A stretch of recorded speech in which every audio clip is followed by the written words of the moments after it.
Okay, so picture this. You're sitting right there in the interview chair. The lights feel maybe just a little too bright, and the silence in the room, it's stretching on for just a second too long. The recruiter looks right across the table at you, folds their hands, and drops that very first question. Tell me about yourself. I mean, it sounds like an icebreaker, right? Completely innocent on the surface. But instantly, you can feel that psychological pressure mount. Boom! You're suddenly on the defensive, scrambling to somehow summarize your entire professional existence into this neat little 2-minute package. So you give your answer, hoping it lands well. But then, here comes the next curveball. Why should we hire you? Or, maybe they hit you with, describe a time you solved a problem, or what makes you different from the other candidates? And suddenly it hits you. Every single one of these questions, no matter how differently they're phrased, is actually demanding the exact same unspoken thing. They are demanding undeniable proof. Can you actually prove what you're saying?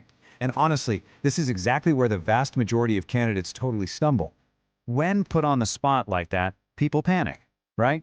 They resort to these really empty answers, like, I'm a hardworking, quick-learning team player, or I'm extremely passionate. Look, these are just empty, buzzword-heavy traps. They're just claims.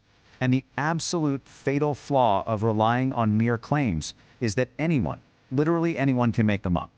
So, let's get straight to the reality of the situation. For this explainer, recruiters do not hire claims, they hire evidence.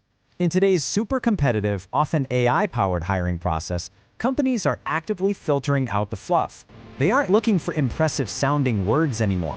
They are relentlessly hunting for people who can demonstrate actual, real value with concrete examples. Okay, let's dive into section 1. Claims versus evidence, the psychological shift. To really wrap our heads around this psychological shift, we need to put you directly into the exact mindset of the recruiter sitting across the table. Just imagine you're the one making the hiring decision for a second. Candidate A sits down and confidently tells you, I'm very hardworking. Okay? Then, candidate B sits down and says, last year, our team received 400 tickets daily, identified recurring issues, helped automate resets, and dropped resolution time by 30%. I mean, feel the sheer psychological weight difference between those two answers. Candidate B completely changes the atmosphere in the room. So who are you going to hire? Obviously, candidate B wins every single time, right? Because as human beings, we naturally trust evidence. And the reason recruiters crave that evidence is pretty simple. Past performance is the ultimate predictor of future success. Interviewers aren't actually trying to catch you out or trick you with these behavioral questions, even if it feels like it. They're just trying to understand whether you've actually solved real problems before. They're looking for a reliable pattern. And that is exactly why the structure of your stories matters so incredibly much. Moving on to section 2, the P.R.O.O.F formula, deconstructing the arsenal. Now, I really don't want you to think of this as just some simple acronym or basic checklist you have to memorize. Think of it more as a conceptual tool for absolute narrative control. Once you understand how to wield it, you are never going to struggle to answer a behavioral interview question again. And this brilliantly illustrates how the framework actually operates. P is for problem, R is for responsibility, O is for opportunity, the second O is outcome, and F is for future. Each layer logically builds upon the last to create this airtight, undeniable case study of your experience. You start by simply explaining the situation, the problem. Then you clearly state your responsibility without exaggerating it. Next, you explain the opportunity or improvement you identified, which immediately shows off your analytical thinking. And then we hit the second O, which honestly is so crucial it deserves its own spotlight. Outcome. This is the critical stage where you present measurable results to make your answer undeniably believable. Really, this is the heaviest anchor in the entire framework. It's that magic moment your story transitions from just a nice, polite anecdote into a hard, undeniable business fact. 35%. Think about it. When you can look a recruiter right in the eye and say a response time was reduced by 35%, or maybe processing time was cut in half, you are suddenly speaking their exact language. Numbers make your claims tangible. They completely take the guesswork out of your confidence. All right, section 3, field tests. P.R.O.O.F in action. Let's see how this builds. Let's take this out of theory and put it into practice. We're going to run a couple of field tests to show you P.R.O.O.F in action, starting with a real-world IT support engineer scenario. So the recruiter asks our IT candidate to describe a time they solved a problem, and the candidate gives this answer.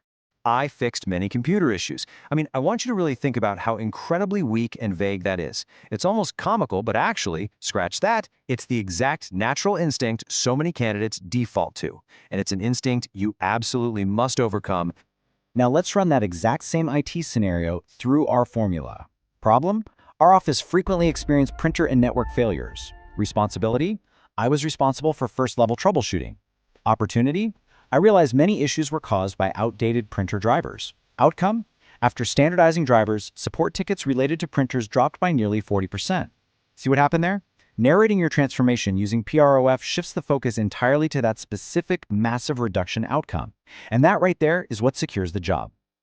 Let's pivot to a second example, this time for a digital marketing executive, and let's really focus on that final letter F for future. In our formula, the future step is where you might say something like, I believe AI should automate repetitive work so marketers can focus on strategy and creativity. I'd like to bring that same mindset to your company. This step is brilliant. It directly connects your past success to the company's upcoming needs. It essentially looks them in the eye and says, hey, I've solved this before, and I am ready to solve it for you. And let's look at the outcome step for that exact same marketing scenario. Just consider the massive contrast in outcomes here. 4 hours of manual campaign reporting dropped to just 40 minutes using AI automated reporting. That is huge! By presenting these two time frames within a structured answer, you're highlighting your technical awareness of modern tools while simultaneously proving massive business impact. Okay, moving on. Inside the recruiter's mind, what they value. Now, what's really interesting about this next part is decoding the why. We are going inside the recruiter's mind to decode exactly why employers are instantly captivated when you use this highly specific structure. When you deliver a mini case study through the P.R.O.O.F formula, you are secretly checking off all 5 of these highly sought-after psychological boxes all at once. You demonstrate structured thinking because your story flows logically. You show ownership by clearly defining your responsibility. You highlight results. You prove business awareness. And you show a real drive for continuous improvement. The best part? You do all of this without ever having to brag or explicitly claim you have these traits. The evidence simply speaks for itself. Now, I know structuring your entire professional history might seem a bit daunting, but remember, you don't need to invent anything. You already have these experiences. You can strategically use AI to uncover and organize the hidden structure within your own past. You can literally just use this exact prompt. Act as an HR interviewer. Help me convert my work experience into the P.R.O.O.F formula. Using this is going to help improve your clarity, identify those measurable outcomes you might have totally overlooked, and make your delivery incredibly professional. But there is one absolutely crucial rule here: authenticity. This is the vital practice of using AI strictly to organize your real, lived experiences rather than creating fake ones. So the crucial point is that AI is a brilliant tool for clarity, but your raw, authentic truth is what actually secures the job. Trust me, employers can spot a fabricated story a mile away. And finally, Section 5, the ultimate prize, genuine confidence. When you really understand how to structure your past, you reframe the entire interview process. It transforms from this terrifying interrogation into a really powerful opportunity. It is your stage to present proof. And evidence builds the deep, genuine confidence that ultimately gets you hired. Employers today aren't just hiring people who know technology. They are actively seeking people who solve problems, deliver measurable results, and continue learning. So, I'll leave you with this provocative thought to ponder. In your next interview, will you simply make another empty claim, hoping they believe you? Or will you step up and present undeniable evidence? The choice is entirely yours. Thanks for joining me on this explainer, and I'll catch you on the next one.